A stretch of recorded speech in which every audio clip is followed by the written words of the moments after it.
Hello student, how are you? Today we will discuss about magnetic field on the axis of circular coil carrying current.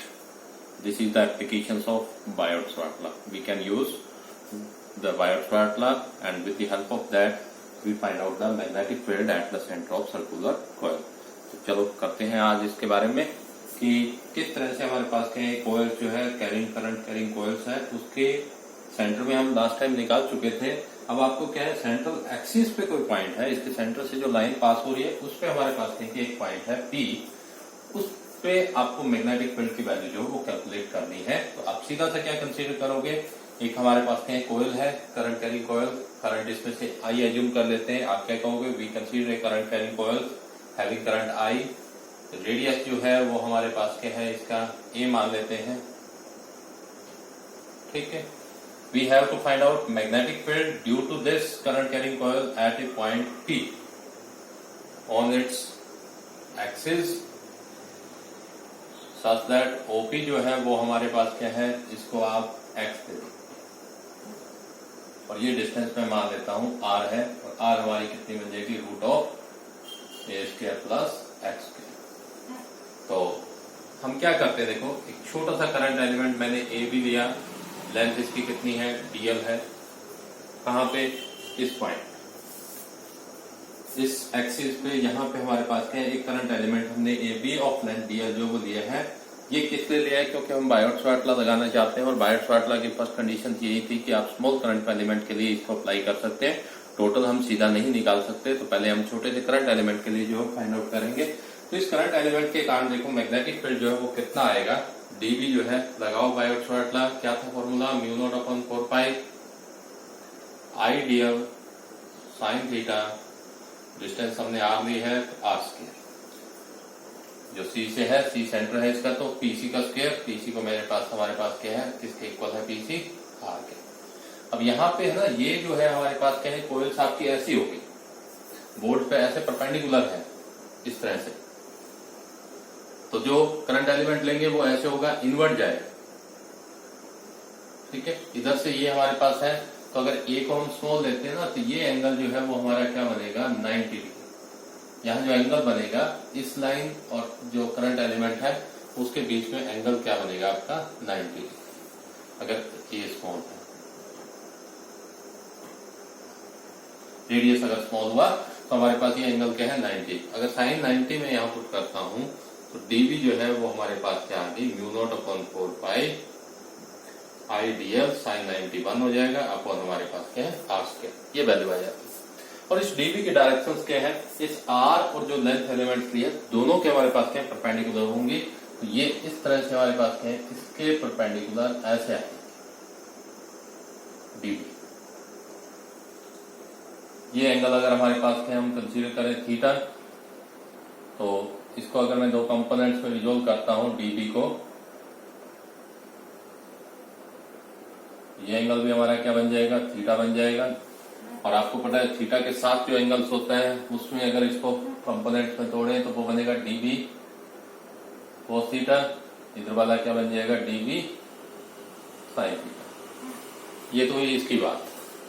अब देखो बिल्कुल इसके diametrically opposite, diameter के बिल्कुल opposite ये एक उतनी लेंथ का एलिमेंट मैंने CD कंसीडर किया।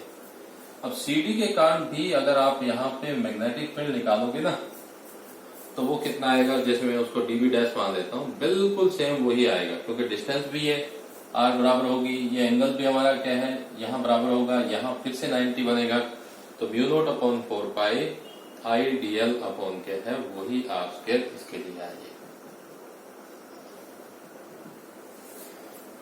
ये था करंट एलिमेंट AB के कारण, ये था करंट एलिमेंट CD, तो सॉरी ले लिया वहां पे, DE मान लो इसको, करंट एलिमेंट DE के कारण, इसका सेंटर में आप ले लेते। क्लियर है, उसके कारण हमारे पास ये हुआ जो है, तो इसकी जो डायरेक्शन, इसके कारण जो मैग्नेटिक फील्ड dB डैश आएगा उसकी डायरेक्शन होगी ये। तो बच्चों सबसे पहला हमारा जो काम है वो आपको क्या करना है, इन दोनों करंट एलिमेंट के कारण मैग्नेटिक फील्ड जो वो निकाल लो। कैसे निकाला है, यूजिंग बायोट-सावर्ट लॉ, वो हमने फाइंड आउट कर लिया।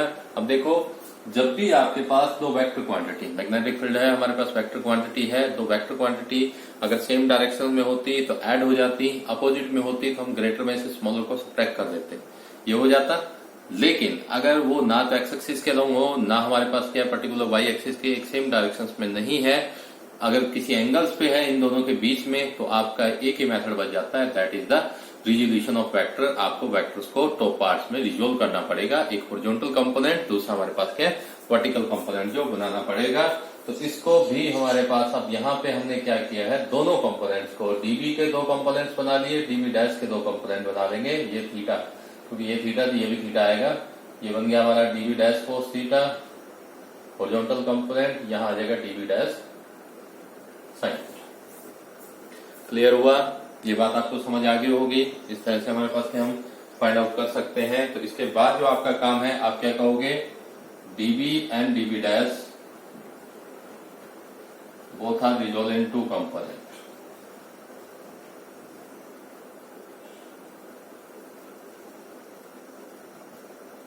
पहला हो जाएगा dB cos theta, dB dash cos theta, ये तो बन जाएगा हॉरिजॉन्टल। दूसरा हमारे पास क्या है, dB sine theta, dB dash sine theta, वो हो जाएगा वर्टिकल। अब आप अगर ध्यान से देखो, ये हॉरिजॉन्टल कंपोनेंट के सामने ये आ रहा है, और डीबी और डीबी डैश दोनों हमारे क्या है, इक्वल है। अगर ये दोनों इक्वल हैं तो एक दूसरे को ये क्या करेंगे, कैंसिल आउट कर देंगे। तो ये इसके सामने बिल्कुल डायमेट्रिकली अपोजिट हमने कंपोनेंट लिया था, तो उसने दोनों ने एक दूसरे के हॉरिजॉन्टल कंपोनेंट को कैंसिल आउट कर दिया। उसी तरह से अगर यहाँ कंपोनेंट लूंगा, उसके सामने यहाँ लूंगा, तो उनके भी हॉरिजॉन्टल कंपोनेंट कैंसिल हो जाएंगे।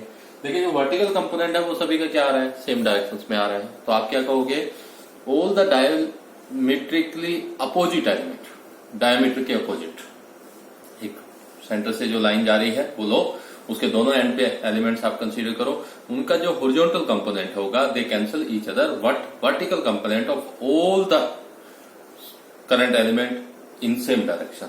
तो हॉरिजॉन्टल सभी का कैंसिल आउट हो जाएगा। पूरी हमारे पास के कोयल्स का हॉरिजॉन्टल कंपोनेंट जो बनेंगे, स्मॉल बनाएंगे, उनके डायमेट्रिकल अपोजिट वो एक दूसरे को कैंसिल कर देंगे। ओनली हमारा क्या बचेगा, वर्टिकल कंपोनेंट, वो सभी का सेम डायरेक्शन में होगा। तो जो टोटल मैग्नेटिक फील्ड है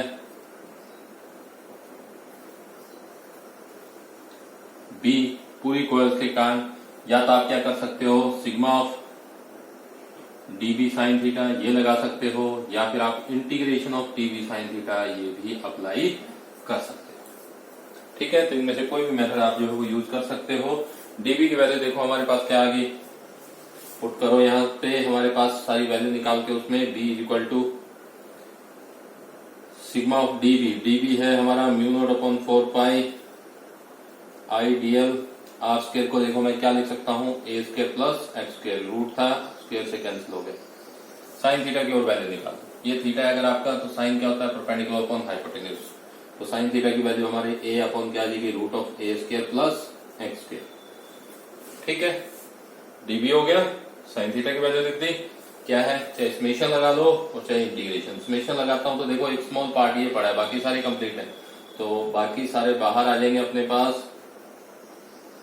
आई ए नीचे ए स्क्वायर प्लस एक्स स्क्वायर की पावर हो जाएगी आपकी 3/2। सिग्मा ऑफ डीएल आएगा, सिग्मा ऑफ डीएल का मतलब क्या हो गया, टोटल लेंथ ऑफ दिस, और वो टोटल लेंथ हमारे पास क्या हो जाएगी, इसकी सरकमफ्रेंस। सरकमफ्रेंस अपने पास आ गई mu not upon 4 pi I A upon A square plus X square की पावर 3/2 इंटू आ जाएगा आपका 2 पाई ए। क्लियर है, ये वैल्यू हमारे पास क्या आ जाती है। हो गया, तो इस तरह से आप निकाल सकते हो म्यू नॉट अपॉन 4 पाई, यहां 2 ले सकते हैं, आई यूज किया जा सकता है, पाई ए इंटू ए स्क्वायर हो गया, नीचे ए स्क्वायर प्लस एक्स स्क्वायर की पावर क्या हो गई 3/2। ये वैल्यू आ जाती है। और पाई ए स्क्वायर को मैं क्या लिख सकता हूं, एरिया ऑफ कॉइल भी लिखा जा सकता है, कैपिटल आई से भी रिप्रेजेंट कर सकते हैं। तो इस तरह से हमारे पास क्या मैग्नेटिक फील्ड जो है वो आ गया on the axis of circular coil carrying current. तो ये आप जो है वो फाइंड आउट कर सकते हो इसमें। क्लियर हो गया होगा सभी बच्चों को। अब देखो कुछ स्पेशल केस भी हमारे पास, हम इसमें बना देते हैं। जो पीछे वाले थे वो तीनों केसेस जो है वो हो जाएंगे। स्पेशल केस में अगर हम बात करें,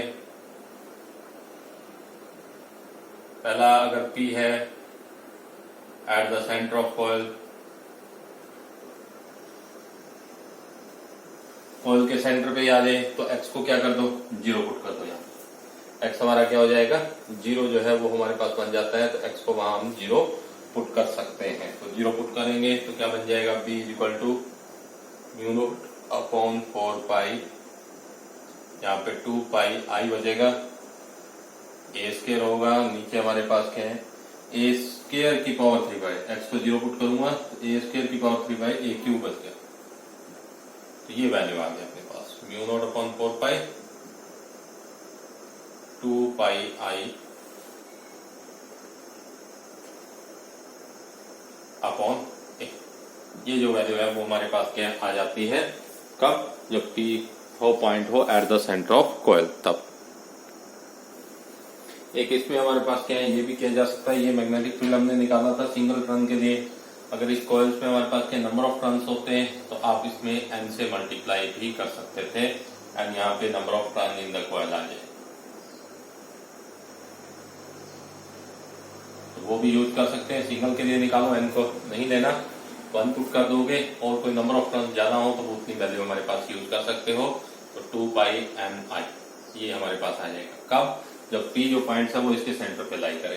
दूसरा ये हो सकता है हमारे पास क्या है कि P बहुत दूर हो, P हमारे पास क्या है बहुत दूर जो है वो है, तो फिर हम क्या कर सकते हैं, ए स्क्वायर जो है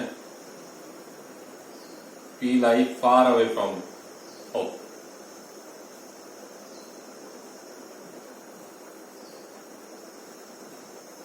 क्या करोगे फिर x वेरी मच ग्रेटर होगा किसके कंपैरिजन में, a, then a square can be neglected. तब आप a स्क्वायर को नेग्लेक्ट कर सकते हो। a स्क्वायर को अगर मैं नेग्लेक्ट करूं तो ये बन जाएगा mu not upon 4 pi 2 pi N I. N मैंने नंबर ऑफ टर्न्स लिए हैं तब दिया है, अदरवाइज आप सीधा यूज कर सकते हो। नीचे क्या हो जाएगा, a को नेग्लेक्ट कर दो, x स्क्वायर की पावर 3 बाई 2 आएगी, तो नीचे क्या बच गया, एक्स क्यूब जो है वो हमारे पास बच जाता है। क्लियर हुआ। ये हमारे पास कहीं कि नेक्स्ट आ जाता है जब P पॉइंट जो वो हमारे पास कहें फार अवे जो है वो लाई करे, तो तब हमारे पास कहें कि ये वैल्यू जो है वो इतनी आ जाती है। इससे आप जो है वो फाइंड आउट कर सकते हो। इस तरह से हमारे ये स्पेशल केस हो सकते हैं। एक केस ये भी बना सकते हो कि ए और ये एक्स जो है वो हमारे पास बराबर हो, कि जितना इतना रेडियस है P पॉइंट्स हमारे पास के हैं उस पर ही लाई करे, तो आप जस्ट क्या करोगे, फिर x की जगह जो है वो a ही पुट कर दोगे। यहाँ पे ए स्क्वायर प्लस में क्या आ जाएगा, ए स्क्वायर जो है वो आ जाएगा। और थोड़ा सा ध्यान रखना, यहाँ पे जो है हमारे पास, इसको मैं थोड़ा सा चेंज करके दिखाता हूँ आपको।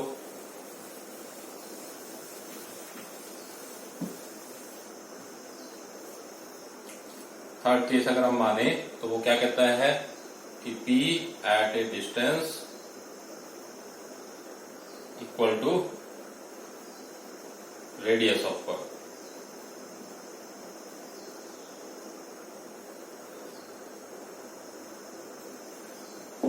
कॉइल के रेडियस के इक्वल।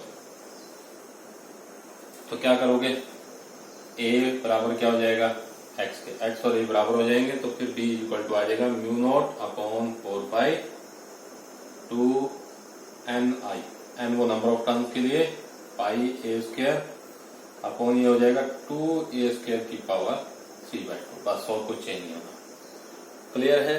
ये हमारे पास जो है वैल्यू आ जाती है। इस तरह से जो है हमारे पास क्या हम फाइंड आउट कर सकते हैं अलग अलग। एक थोड़ा सा ये भी है, हमें पता है N I total number of turns current A. ये देखो पाई ए स्क्वायर को मैं क्या लिख सकता हूँ, एरिया ऑफ द कॉइल। इसमें थोड़ा सा चेंजेस, ये बात भी ध्यान रखना, कई बार जो है वो न्यूमेरिकल प्रॉब्लम में देगा आपको। b is equal to mu not upon 4 pi, ये पाई ए स्क्वायर को a लिख दिया, ये हो गया 2ni a upon A square plus x cube ले लो, या ऊपर वाला लेना है तो a क्यूब, और इसको ni a को हम लिख सकते हैं मैग्नेटिक डाइपोल मोमेंट m से। किसे लिखा जा सकता है, मैग्नेटिक डाइपोल मोमेंट m से तो ये बन गया म्यू नॉट अपॉन 4 पाई। अब ये डिस्कस करेंगे आगे। हमारे पास 2m अपॉन क्या हो जाएगा, ए क्यूब, ये वैल्यू आएगी। जैसे इलेक्ट्रिक डाइपोल मोमेंट था उसी तरह से मैग्नेटिक डाइपोल मोमेंट हमारे पास क्या NI इक्वल आ जाता है, तो वो जो है हम फाइंड आउट कर सकते हैं। ये आपका जो है magnetic field on the axis of circular coil carrying current जो है वो कंप्लीट हो जाता है। नेक्स्ट हमारा बहुत इंपॉर्टेंट है, हमारे पास क्या की लो है। जैसे आपने बायोट-सवार्ट लॉ यूज किया है उसी तरह से हमारे पास क्या है नेक्स्ट मैग्नेटिक फील्ड के लिए लो है एम्पियर्स टोटल लॉ। ये आपको क्या देगा, क्लोज्ड पाथ के लिए। ये हमारे पास क्या स्मॉल करंट एलिमेंट के लिए नहीं है, ये आप एक क्लोज पाथ जो है, आपको पाथ जो क्लोज चाहिए, क्लोज पाथ के लिए इसको जो है अप्लाई कर सकते हो। क्या कहता है कि line integral of magnetic field, according to this line integral of magnetic field around a close path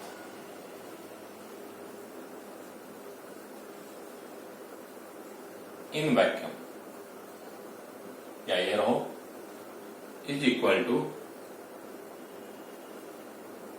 mu naught time total current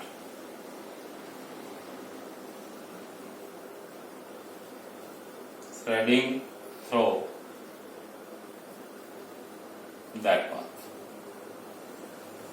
कि म्यू नॉट टाइम होगा जितना भी करंट उसमें से हमारे पास, तो line integral of magnetic field, close integral लेना है आपका लाइन के अलोंग, तो बी डॉट डीएल, ये हमारे पास किसके इक्वल होगा, म्यू नॉट टाइम, अगर आई करंट उसमें से क्लोज पाथ में से जा रहा है तो म्यू नॉट आई के इक्वल हो जाएगा।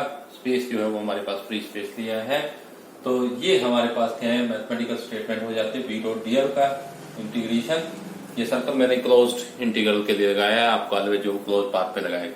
तो line integral of magnetic field around a close path in a vacuum is equal to mu naught time total current threading through that path, इसके इक्वल होगा according to Ampere's total law. Clear है। अगर कोई medium आ जाता है तो फिर हम म्यू नॉट को जो है वो हमारे पास क्या है म्यू से रिप्लेस कर देंगे, या इसको हम क्या लिख सकते हैं mu naught into mu r, जो हम पीछे यूज करते आए हैं। जैसे एप्सिलॉन में यूज किया था आपने, फ्री स्पेस है तो एप्सिलॉन नॉट यूज किया था। अगर कोई मीडियम आ गया तो epsilon naught into epsilon r, या अकेला एप्सिलॉन जो वो यूज कर लिया था। Magnetic permeability of free space की जगह यहाँ पे क्या आ जाएगा, मैग्नेटिक परमेबिलिटी ऑफ मीडियम आ जाएगा। अब देखो इसको प्रूव करना चाहते हैं हम, तो प्रूफ देखो इसका हमारे पास किस तरह से आप निकालोगे। तो मैं क्या करता हूं, इसके लिए एक current carrying conductor X Y ले लिया हमने। करंट इसमें एक्स से वाई हमारे पास क्या है कि जो है वो जा रहा है ऊपर से नीचे की तरफ। तो हमें पता है कि अपने सराउंडिंग जो है मैग्नेटिक फील्ड कंसेंट्रिक सर्कल की फॉर्म में जो है वो प्रोड्यूस करता है। कोई भी एक जो है हमारे पास क्या है, आप आर रेडियस की जो है सर्कुलर कॉइल जो है वो आपने दे दिया। मैंने ये आर रेडियस का सर्कुलर कॉइल जो कंसीडर किया है, और सेंटर इसका वो मान लेता हूं। यहाँ पे एक पॉइंट पी, क्योंकि एम्पियर लॉ लगाना है तो क्लोज पाथ के लिए अप्लाई करना पड़ेगा, तो वो हमने यूज किया। रेडियस आर है, इस पॉइंट पे छोटा जो हमारे पास है डीएल लेंथ एलिमेंट लेता हूं, तो वो भी इधर जाएगा। मैग्नेटिक फील्ड की डायरेक्शन पे हमारे पास क्या है, इस साइड ही होगी। तो निकालो आप, बी जो है पीछे से हम जो है बायोट-सवार्ट लॉ से निकाल सकते हैं। स्ट्रेट कंडक्टर के कारण क्या आया था, mu naught upon 4 pi 2 I upon, ये ध्यान रखें, ये पीछे से हमने यूज किया है। Magnetic field due to a straight conductor at a point P at perpendicular distance r, वो हो जाएगा mu not upon 4 pi 2 I upon r. पहले ये मेंशन कर देंगे, लेफ्ट साइड को लेके चलो, हमें राइट प्रूव करनी है। पहले close integral of B dot DL,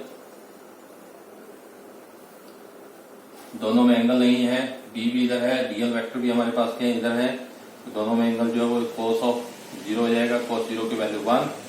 तो ये बन गया अपना close integral of B D L. B की वैल्यू पुट कर दो, mu not upon 4 pi 2 I upon r into dl. Integration हमारा किसका होगा, डीएल का।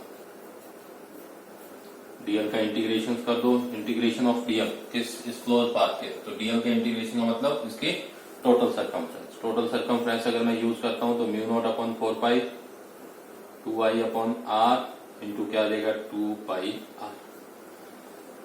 2 इंटू 2 4, पाई से पाई कैंसिल हो जाएगा, आर से आर कैंसिल हो जाएगा, ये सारा कैंसिल करते हैं, अपने पास रिजल्ट क्या आ जाता है, म्यू नॉट आई। तो देखो close integral of B dot dl equal to क्या आ गया, म्यू नॉट आई। इस तरह से हमारे पास एम्पियर जो लॉ है वो प्रूव हो जाता है। इस लॉ को प्रूव करने के लिए अभी तो हमने क्या सिमेट्रिकल क्लोज पाथ लिया है, आर्बिट्ररी क्लोज पाथ के लिए भी हमारे पास क्या इसको प्रूव किया जा सकता है, बट सिमेट्रिकल के लिए हमारे पास क्या ये इजी हो जाता है। Thank you.